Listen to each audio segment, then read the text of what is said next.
అందరూ వేదిక మీద ఉన్న మిత్రులందరికీ మొన్ననే మున్సిపల్ చైర్పర్సన్ గా ఎన్నిక కాబడ్డ గౌరవనీయులు శ్రీ సుదర్శన్ రెడ్డి గారు, గౌరవ కౌన్సిలర్లు, వీరందరి గెలుపులో తన సొంత బిడ్డ బర్త్డేని కూడా వదిలిపెట్టుకొని తన సొంత కూతురు జన్మదినమున్న తాను రాకుండా పట్టుదలతో ప్రజాస్వామ్యం గెలవాలే, ఇబ్రహీంపట్నం ప్రజల ఆలోచన ఏదైతే ఉందో వారు ఏ గెలుపునైతే బీఆర్ఎస్ పార్టీకి కేసీఆర్ గారి నాయకత్వానికి అందించిండ్రో మరి ఆ గెలుపు తప్పకుండా ప్రజలు చూడాలని చెప్పి 51 రోజుల పాటు 52 రోజుల పాటు మా సోదరుడు మంచిరెడ్డి ప్రశాంత్ రెడ్డి గారు, బంటి గారు మరి యుద్ధం చేసి గెలిచొచ్చిండు. నేనైతే అనుకుంటా ఉన్నా బంటి చట్టసభల్లో కూడా అడుగుపెట్టే టైం వచ్చిందని నేనైతే అనుకుంటా ఉన్నా. ఎందుకంటే కొత్త తరం నాయకత్వం, మంచి నాయకత్వం, మొండితనమున్న నాయకత్వం, ప్రజలకు మంచి చేయాలనే సంకల్పం ఉన్న నాయకత్వం ఖచ్చితంగా అవసరం ఈ రోజుల్లో. అందులో ముఖ్యంగా ఈ అరాచక పాలన ఏదైతే ఇవాళ 2.5 సంవత్సరాలుగా సాగుతున్నదో ఈ పాలనను అంతమొందించాలంటే తప్పకుండా కొత్త తరం నాయకత్వం రావాల్సిన అవసరం ఉన్నది. అందుకే నాకైతే సంపూర్ణమైన విశ్వాసం ఉంది, రాబోయే రోజుల్లో ఎన్నికలు ఎప్పుడు వచ్చినా అవి కేసీఆర్ ఎన్నికలుగానే ఉంటాయి, అసెంబ్లీ ఎన్నికలు కాదు. కేసీఆర్ ఎన్నికలే ఈ రాష్ట్రంలో జరుగుతాయి. కేసీఆర్ తిరిగి అధికారంలోకి వచ్చే ఎలక్షనే జరుగుతుంది. ఇది నా ఒక్కడే ఆలోచన కాదు. ఇవాళ రాష్ట్రంలో మీరు ఎవరినైనా అడగండి, ఒక రైతును పోయి అడగండి, అన్న ఎట్లున్నది పరిస్థితి అని. రైతు మరి వారి బాధలు వర్ణనాతీతంగా ఉన్నాయి. నిన్నగాక మొన్న నేను జగిత్యాలకు పోతే అక్కడ ఒక రైతు సోదరుడు కలిసినాడు. ఊరికనే అడిగిన నేను ఎట్లుందన్న పరిస్థితి అని. ఆయన నాతో ఒకటే ఒక మాటలో చెప్పిండు, ఏముంది సార్, 3 సార్లు రైతు బంధు ఎగ్గొట్టిండు, 3 తాపల రైతు బంధు ఎగ్గొడితే 27,000 కోట్లు మిగిలినాయి, అందులోకెళ్ళి 20,000 కోట్లు ఇచ్చి రుణమాఫీ చేసిన డబ్బా కొట్టుకుంటున్నాడు, మా పైసలు మాకే ఇచ్చి మీదికెళ్ళి బాకీ ఉన్నాడు, కానీ బయటికి మాత్రం రైతు బంధు ఎగ్గొట్టింది చెప్పాడు, రుణమాఫీ చేసిన అని చెప్పి అది కూడా ఊళ్ళో 4 మందికి చేసిండు, 12 మందికి కాలేదు, ఒక అట్లున్నది పాలన అని చెప్పి ఒకటే ఒక్క మాటల రైతన్న చెప్తా ఉన్నాడు. వాళ్ళ ఏ యువకుడిని అడగండి, 2 లక్షల ఉద్యోగాలని ఊరించి పెద్ద పెద్ద మాటలు చెప్పి చివరికి మోసం చేసి గద్దెనెక్కి 11,000 ఉద్యోగాలు కూడా ఇంతవరకు 2.5 సంవత్సరాల్లో ఇవ్వలేదు.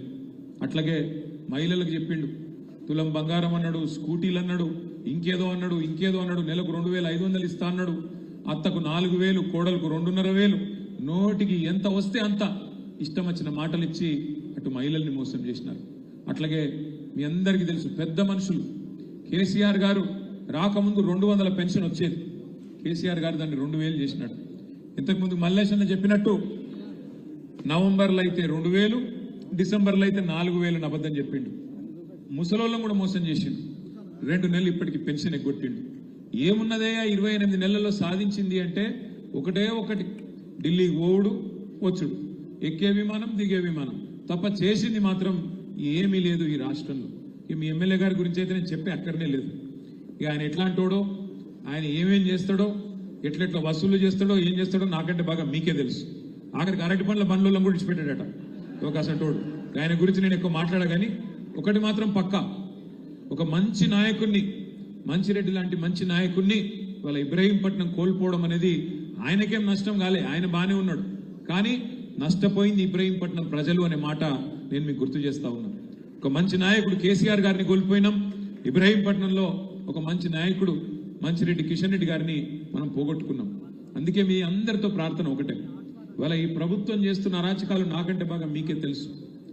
ఫార్మా సిటీ ఇక్కడనే బ్రహ్మాండంగా కేసీఆర్ గారి నాయకత్వంలో 14,000 ఎకరాలు సేకరించి మన ఆలోచన ఏముండే, ఒకటే ఒకటి, ఒక గ్రీన్ ఫార్మా సిటీ పెట్టాలి, స్టేట్ ఆఫ్ ద ఆర్ట్ అంటే ప్రపంచంలో అత్యున్నతమైన ప్రమాణాలతో స్థానికంగా కాలుష్యం అనేది లేకుండా అక్కడే మరి బాగా చేయాలన్న ఉద్దేశంతో దాదాపు 7 సంవత్సరాలు కష్టపడి కిషన్ రెడ్డి గారు, సబితక్క, నేను మేమందరం కష్టపడి చాలా మందిని ఒప్పించి మెప్పించి కొంత ఇబ్బంది పెట్టి కూడా నిజంగా రైతులకు మొక్కాలి.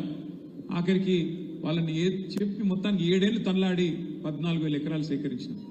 ఏం చెప్పిన ఆ రోజు కాంగ్రెస్ నాయకులు, ఆ రోజు సిఎల్పి లీడర్గా ఉన్న బట్టి విక్రమార్క గారు ఇక్కడ పాదయాత్ర చేసిండు. ఈరోజు మంత్రిగా ఉన్న సీతక్క గారు ఆ రోజు ఇక్కడికి వచ్చింది. ఈ రోజు మంత్రిగా ఉన్న కోమటిరెడ్డి వెంకటరెడ్డి గారు ఆ రోజు ఎంపీగా ఉండే ఏమన్నారు ఇక్కడికి వచ్చి అన్నాడు. ఈరోజు రైతు కమిషన్ చైర్మన్గా ఉన్న కోదండ రెడ్డి గారు అందరూ చెప్పినారు కాంగ్రెస్ వాళ్ళు, మీరు మాకు ఓటేయండి, గెలిపించండి, మీ భూములు మీకు తిరిగి బంగారు పల్లెంలో పెట్టి అప్పచెప్తామన్నారు. మరి 2.5 ఏళ్ళ ఓడ మీద ఉన్నప్పుడు ఓడమల్లన్న, ఒడ్డుకెక్కినాక బోడమల్లన్న అన్నట్టు ఓట్లు వేయించుకున్నారు, అవతల పడ్డరు. ఇవాళ ఫార్మా సిటీ కాదు ఫ్యూచర్ సిటీ అని చెప్పి రంగుల కళ, ఈస్ట్ మన్ రంగుల కళ లాంటి సినిమా చూపెడతా ఉన్నాడు. మన రేవంత్ రెడ్డి మాట్లాడుతూ ఉన్నాడు ఇక్కడికి వచ్చి, ఇది future city, Bharat future city, దీనిలో న్యూయార్క్ను తలదన్నే నగరాన్ని నిర్మిస్తా నేను అని చెప్తున్నాడు. ఉన్న సిటీని పట్టించుకునే తెలివి లేదు. ఉన్న సిటీలో దోమలు గుడ్డి జనం చచ్చిపోతుంటే దాన్ని అడిగినోడు లేడు. ఫ్యూచర్ సిటీ కడతాడట. ఫ్యూచర్ సిటీ ఎవరు కడతారు? ఫ్యూచరే లేని నాయకుడు, ఆయనకు ఫ్యూచర్ లేదుగా. మళ్ళా తప్పిదారి ఆ పార్టీ ఇంకో 50 ఏళ్ళు ఇక్కడ మొలకొత్తనేయకుండా చేసిపోతున్నాడు రేవంత్ రెడ్డి. కాంగ్రెస్ పార్టీని పొందబెట్టే పోతాడు. అట్లాంటి నాయకుడట ఫ్యూచర్ సిటీ కడతాడట. ఉన్న 14,000 ఎకరాలకు వాపసిస్తా అన్నాడు. ఇవాళ ఇంకొక 16,000 ఎకరాలు మీ దగ్గరికి వెళ్ళి తీసుకుంటా అంటున్నాడు. మొత్తం 30,000 ఎకరాల్లో ఏదో చేస్తా అని చెప్పి గ్రాఫిక్స్ తోని AI తోని బొమ్మలు చూపెట్టి టైంపాస్ చేసుకుంటూ గడిపేస్తా ఉన్నాడు. 2.5 ఏళ్ళైంది. భూములు ఇస్తా అంటివి, ఇప్పటి వరకు సమాధానం లేదు.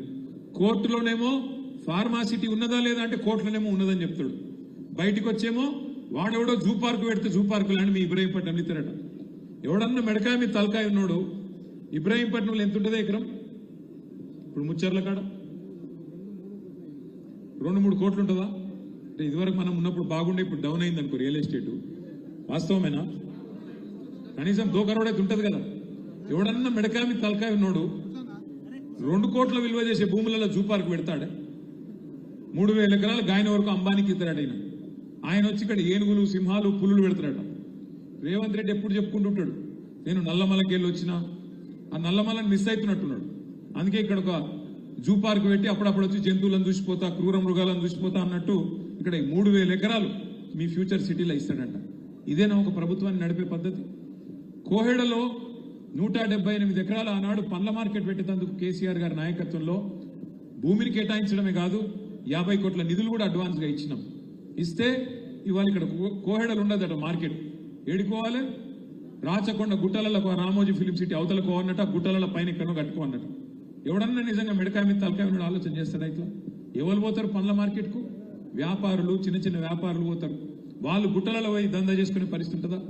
అంటే ఎంత అవివేకంగా, ఎంత అనాలోచితంగా, ఎంత రియల్ ఎస్టేట్ మీద యావతోని భూములు అమ్ముకొని ఎట్లన్నా చేసి పైసలు చేసుకోవాలన్న ఆలోచన తప్ప వేరే ఆలోచన లేదు. ఫ్యూచర్ సిటీ చుట్టూ కూడా మొత్తం జరుగుతున్నది భూదందానే. మొత్తం రేవంత్ రెడ్డి గారి అన్నదమ్ములు ఆయన బంధువులు మాడుగుల దాకా భూములు కొన్నారు. జయపాల్ రెడ్డి గారి కుటుంబ సభ్యులు, ఈయన బావమరుదులు, ఈయన అన్నలు, తమ్ముళ్ళు మొత్తం గద్దల్లాగా వాలిపోతా ఉన్నారు. ఎక్కడ సీలింగ్ భూమి ఉంటే అది పట్టా భూమి కావాల్సిందే. ఎక్కడ పట్టా భూమి ఉంటే నువ్వు ఇస్తావా లేకపోతే సస్తావా. ఇంతకుముందు అన్న చెప్పిండు, అదొకటి పట్టుకున్నారు. 22A అంటే ఏంటి? నిషేధిత జాబితాలో భూములు పెట్టుడు. మీ గమ్మత్ ఏంటంటే ఇక్కడ కాంగ్రెస్ వాళ్ళ మేనిఫెస్టో నేను మొన్న చూసిన అసెంబ్లీ అప్పుడు. మేనిఫెస్టోలో ఏం చెప్పిండ్రు? మొత్తం కేసీఆర్ ప్రభుత్వంలో 10 ఏళ్లలో 16 లక్షల ఎకరాలు నిషేధిత జాబితాలో పెట్టిండు. మేము రాగానే 100 రోజుల లోపలనే అవన్నీ కూడా వాపస్ ఇచ్చేస్తాం, తీసేస్తాం అని చెప్పింది. కానీ ఇప్పుడు చేస్తున్నది ఏంది?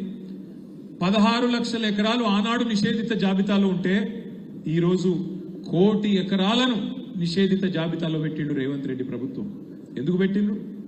మీ ఎమ్మెల్యే గారు బెదిరిస్తాడు ఫోన్ చేసి, ఎవరైనా లేఅవుట్ వేస్తే ఇస్తావా సస్తావా అంటాడు. ఎట్లిస్తాడు ఆయన? ఏడికెళ్ళిస్తాడు? నువ్వు అడిగేది 30%, 40% భూమి నాకు ఇవ్వాలంటాడు. ఏడికెళ్ళిస్తారు? ఇయ్యా అంటాడు అనుకో, వెంటనే తీసుకుపోవాలి, పొంగులేటి శ్రీనివాసరెడ్డికి చెప్పాలి. పొంగులేటి శ్రీనివాసరెడ్డి ఏం చేస్తాడు? అధికారులకు ఫోన్ చేసి, కలెక్టర్కి ఫోన్ చేసి బెదిరిస్తాడు. వెంటనే పెట్టవాయా నువ్వు నిషేధిత జాబితాలో పెట్టు అనగానే అట్లా పెరుక్కుంటా చాంతాడంత అయ్యి ఈరోజు కేసీఆర్ గారి టైంలో 16 లక్షల ఎకరాలు జాబితాలో ఉంటే ఇవాళ 1 కోటి ఎకరాలకు పోయింది. అంటే ఇక్కడ ఏం నడుస్తున్నది ఈ రాష్ట్రంలో అనేందుకు ఒక చిన్న ఉదాహరణ మీకు. అట్లాగే ఎంత అరాచకం అంటే ఇవాళ మన నాయకులు, మన కౌన్సిలర్లు ఇబ్రహీంపట్నంలో మీరందరూ కష్టపడితే, ఇబ్రహీంపట్నంలో మీరందరూ గట్టిగా పోరాటం చేస్తే మరి 24 సీట్లకు గాను 13 కౌన్సిలర్ సీట్లు మనకు రైట్ రాయల్గా ప్రజలు మనకు అప్పచెప్పింది. ఒకరు ఇండిపెండెంట్ మనకు తోడైంది. ఇక అసలు ఎలక్షన్ ఎక్కడికి వెళ్ళి ఉంటుంది? రైట్ రాయల్గా ప్రజాస్వామ్యంలో మెజారిటీ ఎవరికి వస్తే వాళ్ళు గెలవాలి కదా.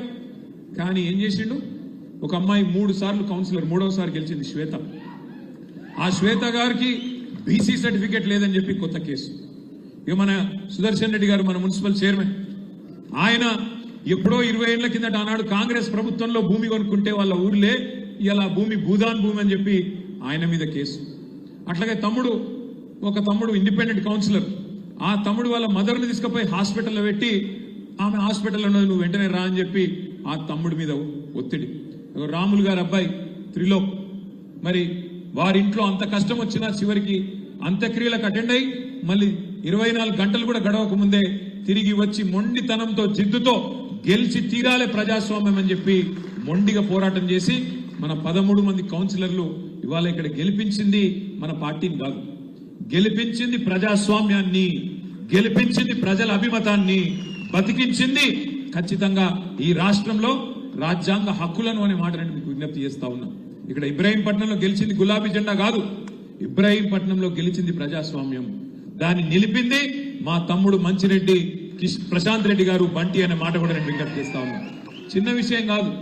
రేవంత్ రెడ్డి లాంటి దుర్మార్గులతో, రేవంత్ రెడ్డి లాంటి అరాచక శక్తులతో కొట్లాడాలంటే చాలా ధైర్యం ఉండాలి.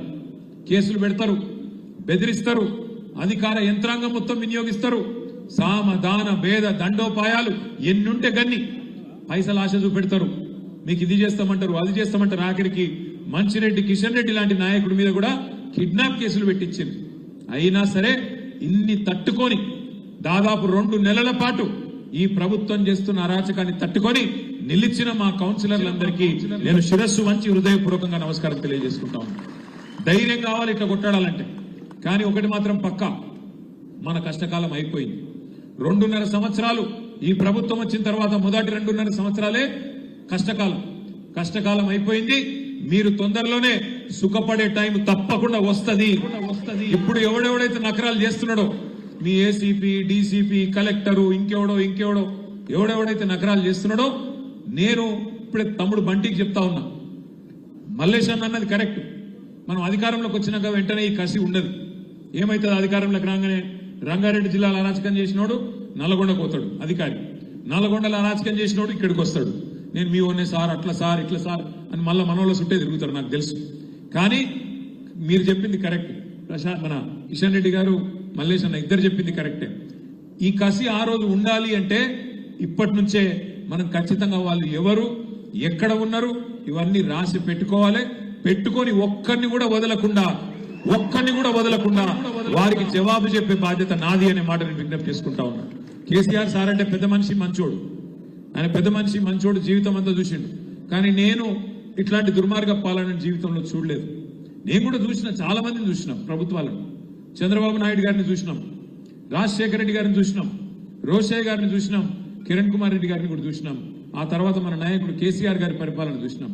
కానీ ఇట్లాంటి చిల్లర ప్రభుత్వాన్ని, ఇంత చిల్లరగా, ఇంత అరాచకంగా పేదవాళ్ల భూములు గుంజుకొని అసైన్మెంట్ భూముల మీద పడి ఇవాళ అరాచకం చేసే అనుముల రేవంత్ రెడ్డి లాంటి ముఖ్యమంత్రిని మాత్రం ఒక చరిత్రహీనుడుగానే చరిత్ర గుర్తుపెట్టుకుంటది.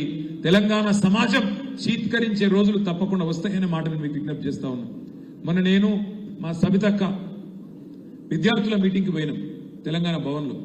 పోతే ఒక విద్యార్థి సోదరుడు మాట్లాడుతూ అన్నాడు, అన్నా చాలా మంది నాయకులు వస్తారు పోతారు, నిన్నటిదాకా ముఖ్యమంత్రిగా పనిచేసిన ఒక నాయకుడు ఆంధ్రప్రదేశ్లో ఇవాళ ఆయన కేబీఆర్ పార్క్ లో నడుస్తుంటే ఆయనను పలకరించినోడు కూడా లేడు అని చెప్పి చెప్తా ఉంటే సబితక్క చెప్పింది, ఆయననే ఎవడన్నా పలకరిస్తాడేమో కానీ రేవంత్ రెడ్డి పదవి కాలంకి దిగిపోయిన తర్వాత మాత్రం కూర్చున్న కుక్క కూడా లేదు, ఆయనకి మాత్రం ఎవడు సల్యూట్ కొట్టేటోడు మాత్రం ఎవడు ఉండడు. ఇది వాస్తవం. ఇది అధికారంలో ఉన్నప్పుడు కొంత ఉంటది బిల్డప్, కానీ అధికారం పోయిన తర్వాత నువ్వు చేసిన అరాచకానికి ప్రజలు సమాధానం మామూలుగా చెప్పరు అనే మాట కూడా నేను విజ్ఞప్తి చేస్తా ఉన్నా. ఇవాళ ఇబ్రాహీంపట్నం అయితేనేమి, క్యాతన్పల్లి అయితేనేమి, ఖానాపూర్ అయితేనేమి 2 నెలల పాటు తిప్పి